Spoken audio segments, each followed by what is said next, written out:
Well, Moramai, John. Moramai. It is Moramai. It is Moramai, yes. It's not Fastermai at the moment. Yeah. We were just talking before about the, you've got some no smoking signs up in Manx Gaelic. I was just like to ask you, what was the thinking about doing that, really? Well, it was an approach from yourselves. Yeah. I've always worked very closely in all my life, actually, on the Isle of Man with the Manx Heritage Foundation. And I've been taking over the management of the shopping centre for the last 2 years. I've sort of realised how important this is to the Manx community.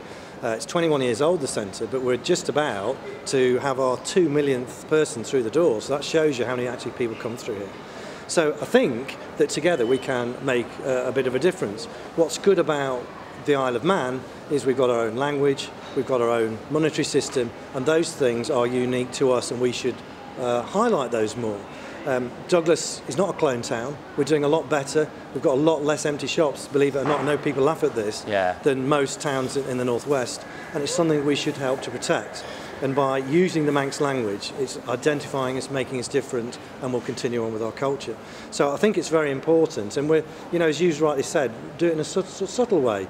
As we're just saying, Moramai, Fastermai, Evi, we all know those words now because they're being used all the time. So it's slowly creeping back. And so is there a dynamic then, do you think, between sort of business and culture? Can the two work closely together, do you think? Yeah, I think so. It's one of those things.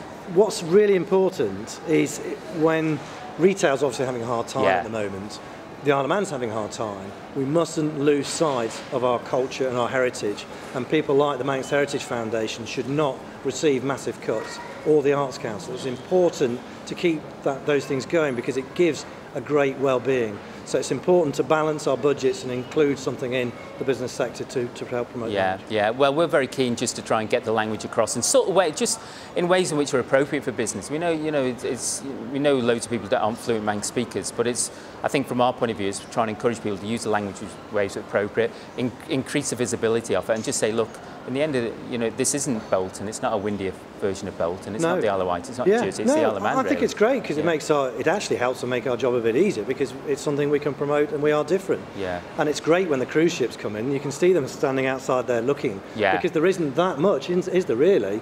Our signage is starting to get better. Yeah, in Douglas, I think we need to up the game a bit. In Douglas particularly, there's quite a lot around, and I was just in Ports of Mary this morning, loads of signage in Ports of Mary, for example. But yeah, certainly there's great, I think, possibilities to increase the amount of signage. Yeah. And again, just in subtle, easy ways, which just say, look, this is Douglas, this is the Isle of Man. Absolutely. Well, I think Douglas Development Partnership with the refurbishment through Strand Street are helping to join in that phase as well. So it could be quite exciting. Yeah.